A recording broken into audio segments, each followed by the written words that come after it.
We're in Matthew 9 and 10. End of chapter 9, all of chapter 10. It's not a small chapter by any stretch, It's true.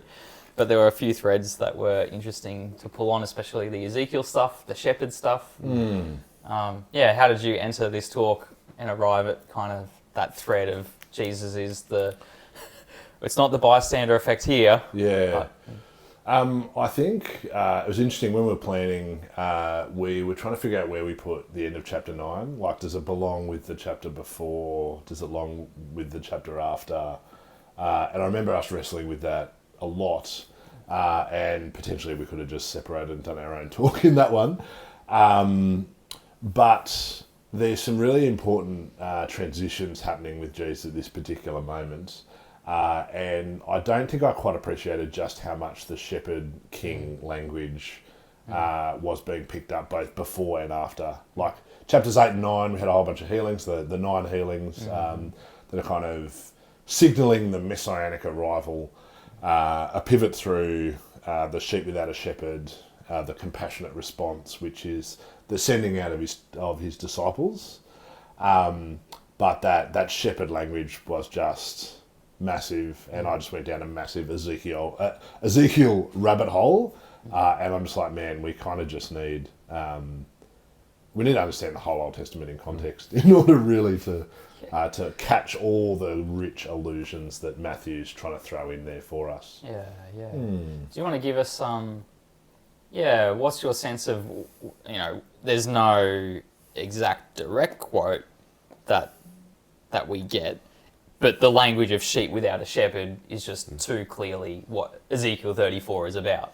To pretend like that's not what is being pulled in here, but do you want to give us... Yeah, so Ezekiel 34 and to an extent 37 have this picture of Israel's leaders being rebuked by God for failing to care for the people.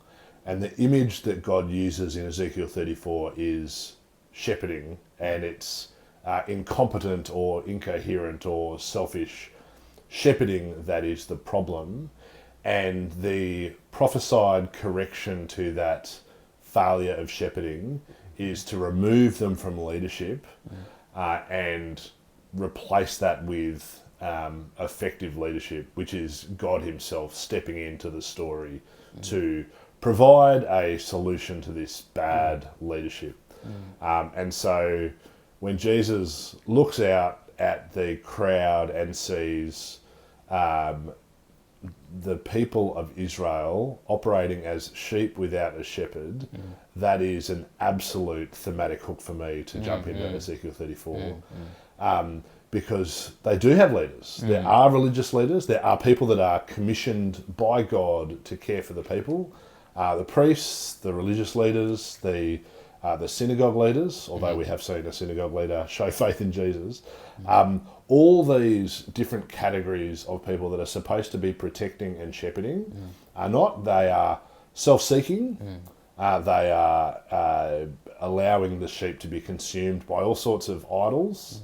And that just pops up, particularly Ezekiel 34:10, which I can't remember exactly what it says. If you could flick that open and tell us. 34:10. It's just an amazing, this picture of shepherdless leadership. What does it say? Yeah, it says, "This is what the sovereign Lord says, I am against the shepherds and will hold them accountable for my flock. I will remove them from tending the flock so that the shepherds can no longer feed themselves. Yeah. I'll rescue them." Yeah. So that for me just hooks straight into this end of chapter 9 where Jesus says they're like sheep without a shepherd, has compassion, turns to his disciples and says, in response to these shepherdless sheep, pray that God would send out workers into his harvest field. And even though like he pivots the metaphor, right? He moves from sheep without a shepherd to ripe grain that needs to be harvested. And so, I mean, it's the same thing, right? But like grain that's growing in a field, if you don't harvest it at the right time, it loses quality, it dies, and sure, it'll produce a new crop, but that grain itself is kind of wasted. And so as Jesus is asking his disciples to pray for harvesters to go into the harvest field, to mix the metaphors, he's saying, pray for under shepherds to go out and gather the grain, gather the sheep, and bring them into their purpose-driven existence within the safe storehouse of God of some description. And so, yeah, like that link of sheep without a shepherd, asking for people to be sent out to gather in the lost sheep of Israel. And yeah, so Jesus does. He mixes his metaphors, but he goes back to the sheep just a few verses later, early in chapter 10, where he says, go first to the lost sheep of Israel, which is, I don't know, 4 verse 4-ish, 4, 5? Yeah, 6. 6, yeah. 10 verse 6. Don't go to the Gentile towns, go rather to the lost sheep of Israel. Yeah. Yeah. And so at that point, Jesus and Matthew desperately want us to understand this in the context of this is not a temporary failure of one generation of leaders. This is a repetitive refrain and pattern that's been happening all the way since the garden. But then all the way through Israel's history. Something I've been thinking more of on that is since your sermon, I've been thinking more about the fact that the 12 apostles are actually named. Like, why does he do that? It seems like an unnecessary detail potentially, because we've seen most of them getting called. It's kind of got, I don't know, I'm picking up the vibes of Genesis, 34 or something like that, the sons of Israel. And you've kind of got 12, is it? 12 tribes. Sorry, the 12 tribes. So you've got like them, they're supposed to come into this world as the descendants of Abraham in this missional sense of bringing light, of restoring the order that Adam was supposed to bring, of, what's the promise or the task Blessing into to Adam? nations. Yeah, the blessing to the Bless nations. those who bless you, and through you, all nations will be blessed. Exactly, yeah. But then in that Genesis narrative, that is completely rooted in death and chaos before and death and chaos after. And they fundamentally failed, like you say, completely from the beginning. Do you think there's some kind of essence of this is like a microcosm of that story, and this is now them going as a missional sense into Israel, which has fallen, and kind of uprooting it from the beginning and going back out? I don't know, maybe it doesn't have legs, but yeah. Well, that's Ezekiel too. Ezekiel foreshadows the reunification of the tribes of Israel. In a sense, Jesus choosing the 12 reflects like you will be a microcosm of the redemption of Israel as a whole. And so like that's this language here. Jesus is on about redeeming Israel, and the 12, carry in their very kind of corporate the mission that they're sent to achieve to bring Israel back. There's certainly lots of people think lots of different things on it, but there's some people that try and push the 12 as a replacement narrative, which I don't think has legs, but we are meant to notice that there is a similarity between what's going on between the 12 sons of Israel that then become the tribes as the nation moves towards first Exodus, then wilderness, then promised land, then exile. And so as this new group of 12 get placed into the narrative, we go, all right, are we heading towards some kind of promised land? What are the hurdles and Exodus-shaped events? What's the role of obedience? Are they actually going to listen? Do they have a 40-year wilderness in their future? What is the role of what they're going to do? And I find it interesting that the 12 are named, and then there's essentially a revelation of law in the way that they do mission. And so it's like, don't take your sandals, don't have a spare hat, don't take your drink bottle, just go around the place.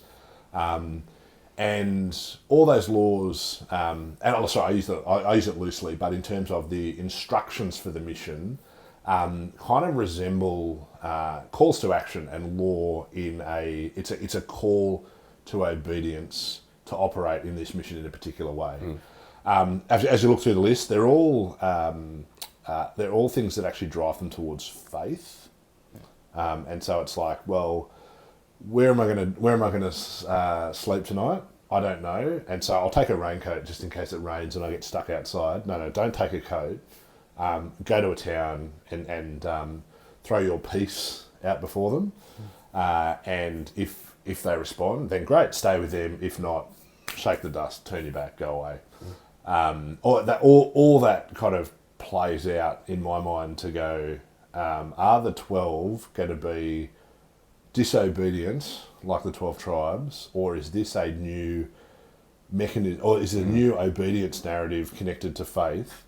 Are they capable of obedience? I don't know. Well, obviously not without the Holy Spirit at some level. But is this a repeated refrain that we've seen of disobedience all the way through Scripture? Or is the presence of Jesus in his creation with his 12 going to reframe the narrative into something new and beautiful and different, with faith at the core, as opposed to like strict law adherence, or what's the usual pattern of disobedience, punishment, exile, justice, all those kind of things. And so that's kind of, for my mind, as we hit this particular point in the narrative, you go, oh, we've got 12, we've got law of some description, we've got a call to action. Where's this going?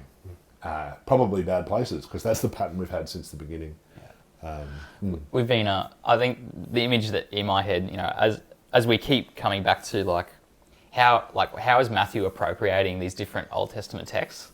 The image in my head is kind of like like when I had a knee injury and the doctor sends me off to a scan and kind of come back and here's the scan, your knee is fundamentally dysfunctional. And it's kind of this confrontation. Like before then it was sort of just like, oh, it's not that bad, haven't seen a doctor for a while. But there's this moment of like confrontation. It's like, look, can you see the picture here? Yeah. Can you see the results? For me, the Ezekiel 34 image that gets pulled in here, nice just like contextualize that this image of the shepherds being removed comes off the back of Ezekiel 33, where the city has just been destroyed by Babylon. So like this is just post-exile. Israel are now living in a foreign land, and Ezekiel's getting these different images and visions of just the destruction of your home, and it's all being torn down. The temple is in ruins, the city's in ruins. And now Ezekiel 34, God is judging the leadership. And in a sense, like it's not hard to sort of see off the back of the hundreds of years leading up that it's been a cycle of failed leadership, like time and time again. So to get to this point, it's like, things are really, really bad. And no wonder, as you touched on in your sermon, like you get Ezekiel 37 and this sort of grabbing at, but God will intervene again. A son of David will come, like throwing us back generations to get 2 Samuel 7, someone who's... Okay, so the post-exile Israelites are sort of grabbing again onto God's promises from generations ago to go, look, like literally it is a rebuild from the ground up. Yeah. But in Jesus' time, like at this point, the confrontation to me is kind of this. They've now been sort of hundreds of years of like rebuild, so to speak. Like Israel are in the land, they've got their city, they have their temple, they even have a king, King Herod. Yeah. The one who tried to kill Jesus at his birth. So I sort of see what Jesus keeps coming back to in some of these is to confront Israel with, this is how bad things are. Like, you might have thought things are kind of on the rebuild, and that when Messiah comes, he'll just sort of take the next step and conquer Romans or whatever the image of Messiah is. Yeah. But Jesus is kind of going, no, the lay of the land in Israel right now is actually what it was in Ezekiel 34. Yeah. There was no temple. Yeah. There was no city. Yeah. There was no leadership. Yeah. And it's kind of this confrontation. Can you see the picture? Are you getting the diagnosis? Yeah. It is that bad. Absolutely. And I love it. Like, I didn't see Ezekiel until this time last week in this narrative. Yeah. But we've got 34, 37, you've just alluded to 33. Yeah. And you go, why is God acting when we haven't moved anywhere?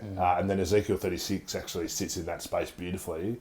Verse 22, it's not for your sake that I'm doing this, it's for the sake of my holy name that I'm going to make these changes. Yeah, yeah. And so God interjects into his creation for his own name's sake, Yeah. not just because Israel's done. Oh, like Israel's done the same thing they've always done. What do they deserve? Condemnation and judgment. But what do they get? They get mercy because, well, God is jealous of his own name. Yeah. He actually wants to build a name. He doesn't need to build a name. He's operating on behalf of his own name and stepping in the midst of this world of disobedience. It's like it's that beautiful Romans passage. While we were still sinners, Christ died for us. Yeah. He doesn't wait for us to get better and then go, oh yeah, you've put in the requisite 31% energy effort. Now I'm willing to keep going. He's actually, no, you know what?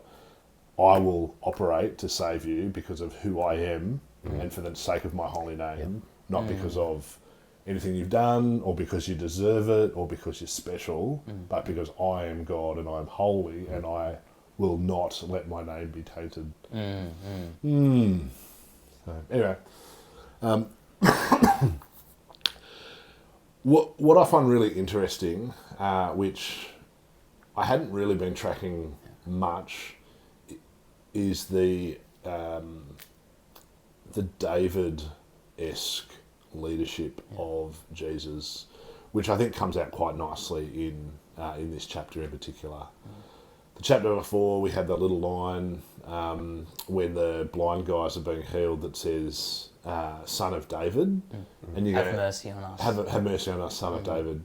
That's a weird flex, and you go, why is that being dropped in the narrative at this particular point? That's a weird name to be giving Jesus. Though there's something about the way that he's operating that's resonating in their experience to make them think he's Son of David. Yeah. Which is, again, that's the Ezekiel 34, 37, that's the 2 Samuel 7. There's something clear. The blind guys can see that this guy is the promised Son of David, the one to come, that's hugely ironic, which I love. But then that makes me think, what are the expectations of the one who'll come from David's line? What are people expecting and what are people getting, and why do they either align or not align? So if these guys can see Son of David, what is it with the rest of the community that's going, actually, no, this isn't the guy because he's not living up to our expectations? And that's part of why I thought,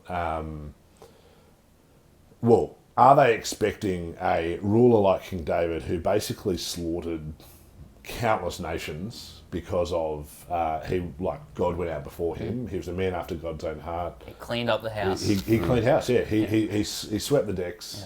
Yeah. He did what he was told, and he literally covered in blood. And so when people think about David, particularly, and let's give them a generous reading, right? They've had hundreds of years out of their ordinary cycle. So we've had. So David is around about 1000 BC. You've had 400 years of disobedience. You've then had an exile for 100 years or so, or whatever long it was. I should remember that because we were just in Daniel last year. But anyway, and then you've got 400 or 500 years of rebuild. You've got that weird intertestamental period. You've got Herod rebuilding the temple. You've got Rome becoming a globally dominant force. So there's a bunch going on for Israel. You can understand why they perhaps aren't quite as attuned to what is supposed to happen. And so I don't know what happened. What is it? 2026. What happened in 1026? Have you got any recollection of anything that happened in 1026?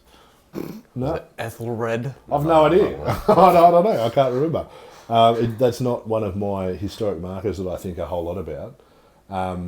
But if we put ourselves in the position of Jesus' day, thinking about promises made 1,000 years ago, I can understand why there's misalignment between different perceptions on what David's messianic expectations are. Anyway, so I think at that point you go, what do we expect of Davidic kingship? Yeah. And which of those are reasonable and which of those are actually on the money? That's the kind of thing that this raises for me at that point. For me, that made sense of why because I didn't quite catch this last week, but why in chapter 9, having identified him as the son of David, he tells them not to tell anyone?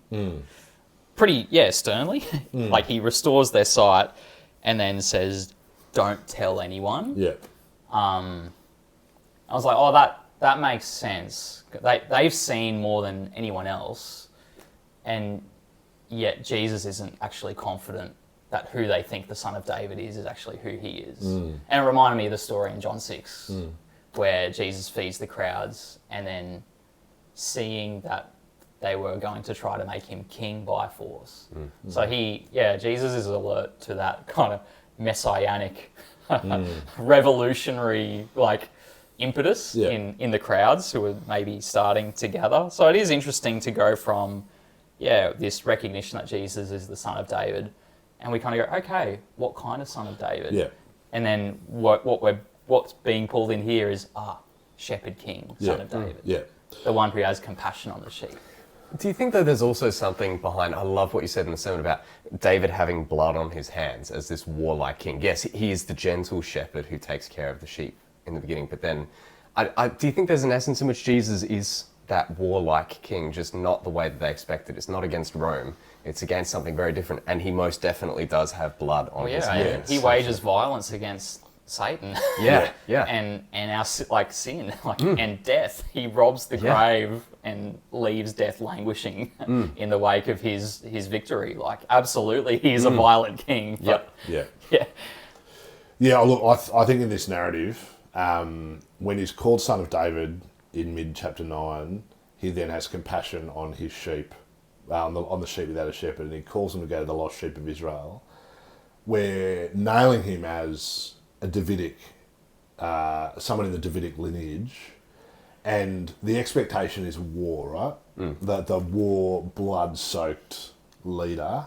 That's what they are expecting at that particular point. I find it really interesting that peace is mentioned at least 3 times in chapter 10, and as he comes in peace, and also judgment. Like, don't get me wrong, Jesus has spiritual blood on his hands as he brings judgment against the nations, those who don't have faith in him, the dark spiritual forces, the demons. Like, there is absolutely blood on his hands. But the human expectation of human war is met with calls to peace time and time again in this particular section. And I think that's part of this reframing narrative that Matthew is trying to do. I see this as the most Jewish of the Gospels in terms of fulfillment. In terms of in that first century, as they're going around trying to find the lost sheep of Israel, evangelists that are going to the lost sheep of Israel, I reckon they would have had Matthew as their go-to gospel. And Paul's probably sitting more in a bit of the old Mark and the John.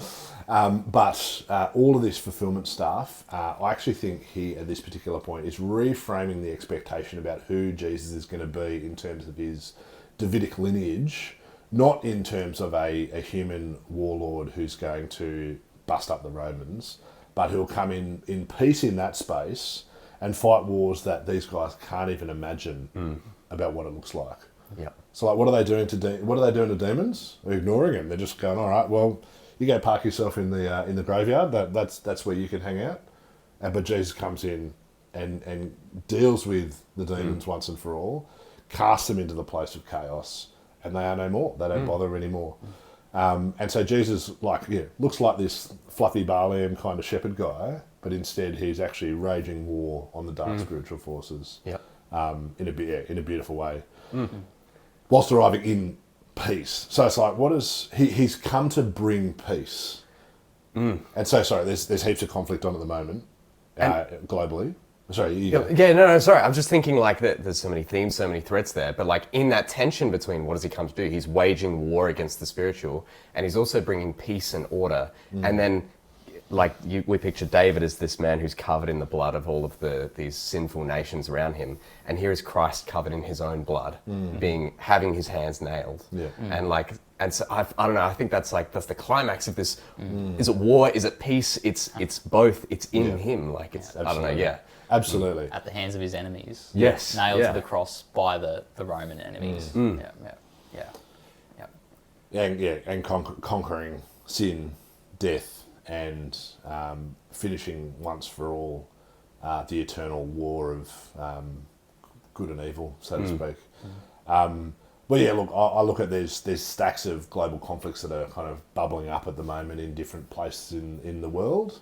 And you go, conflict, no one likes conflict. What do they want? They want peace. What ordinarily happens when you've got two conflicting groups of people fighting against one another? In order for peace to happen, usually there must be a sacrifice of some description. One side or the other loses enough forces that they go, oh, you know what? There's no point in continuing this conflict. We've lost, we surrender, we want peace, but there is sacrifice that's actually involved in peace.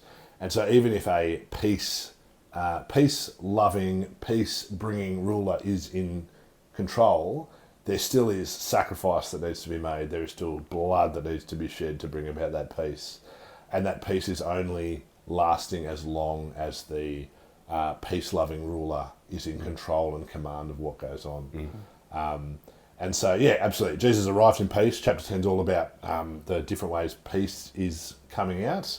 But the consequence of peace is that those who stand opposed to Jesus and opposed to faith in him, they will be judged and justice will be brought against them.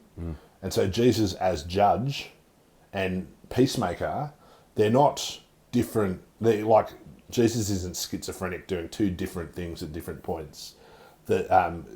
Jesus, the peacemaker, is also Jesus, the judge, because his good and right, perfect judgment is the mechanism of peace, which will require judgment for those who are not aligned with his way of living, way of operating, and his vision for creation, which is living in worship of the King, living in light of the way that Jesus operates in this world, and primarily, again, to come back to Matthew's dominant narrative, faith as the mechanism of inclusion in the kingdom. Faith is the mechanism of getting a seat at God's table at the feast of Abraham, Isaac and Jacob, and faith as the mechanism of obedience. Yeah.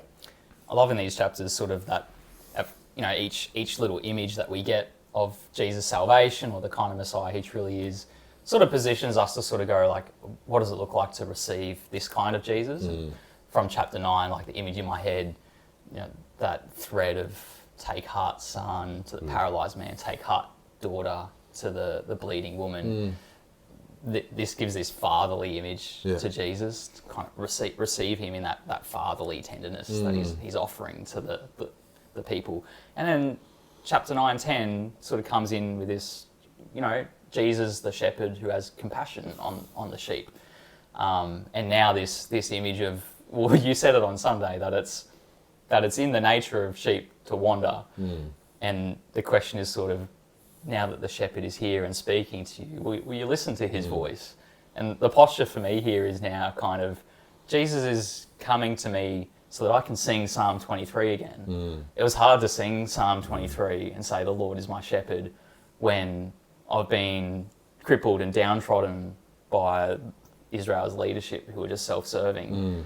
Like it often is for anyone who comes from a broken church situation. They turn up on your door and go, look, I'm coming to church again, but just saying I don't really trust leadership anymore. I've had some bad experiences. But Jesus sort of comes along and I'm the good shepherd in that sense, but I'm going to help you to sing Psalm 23 again. And if you follow me, you'll get to drink the clear waters and you'll get to sit on the green grass and you'll go through the valley of the shadow of death, but I'll be with you. And the Lord's goodness and love will follow me all the days of my life, and I'll dwell in the house of the Lord forever. And Jesus is building his house. And he's shaking up the house of Israel, and it's sort of getting a reshuffle, but in that kind of peace, judgment kind of thing. But for those who are coming and receiving him, it's sweetness, and it's life, and true life. The other thing I love in that Psalm 23 lens on that is Jesus as shepherd through the dark valleys. He's got his rod and the Crook. the Staff. the rod and the staff, the hook and the crook. It's the gentle pull you out of a ditch. It's also the rod to keep you on track. which again is that beautiful picture of grace and justice and mercy. It's correction and it's support and recovery. And yeah, like that beautiful picture of the first century shepherd and his sheep is not quite the same as our current sheep farming ways of operating with fences and sheepdogs. When the shepherd calls a sheep, they hear the voice and they go towards the safe space of refuge to be led into the pen of protection where the shepherd lays down his body to protect them from the wolves and the sheep and all those kind of things.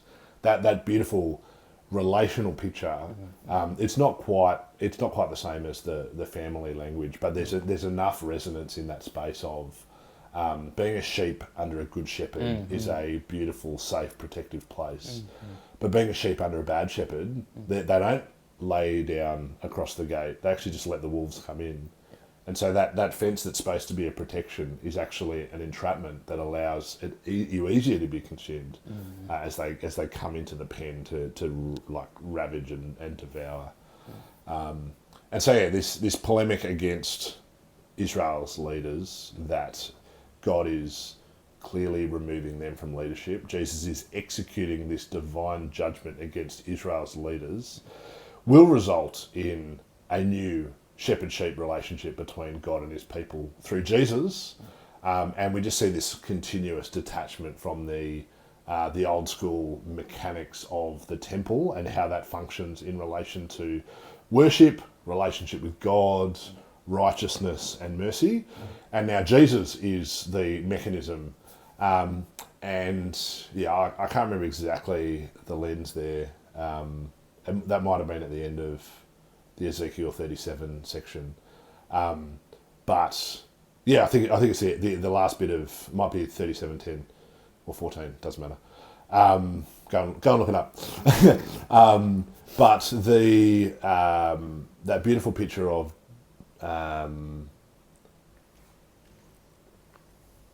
God saying that his presence would be with his people forever. Yes. Which the first reader would be thinking temple. That would be the natural reading of where that Ezekiel 37 lands. But Jesus, as he reframes himself as the new temple, the living temple, the cornerstone, the ongoing presence, the fulfillment of that 2 Samuel 7 narrative, that's that magical moment that I see where Jesus is actually already becoming the new centre of worship for God the Father. He becomes the new location of God's presence, because he is God's very presence. The mechanism for worship, the place for communion with God, and that is, yes, it's a judgment on the old system, on the temple, on the religious leaders, and is that removal of leadership there. But it's also a beautiful reframing of what it looks like to be in communion with God. And yeah, that takes me to like John 14:6. Jesus is the way. There's no other pathway to the Father. He is the mechanism of inclusion in the kingdom. He is the location of God's presence, and he is the one who will endure to the ends of time. Well, there will be no end. Like, it's just an ongoing picture of God's presence with his people.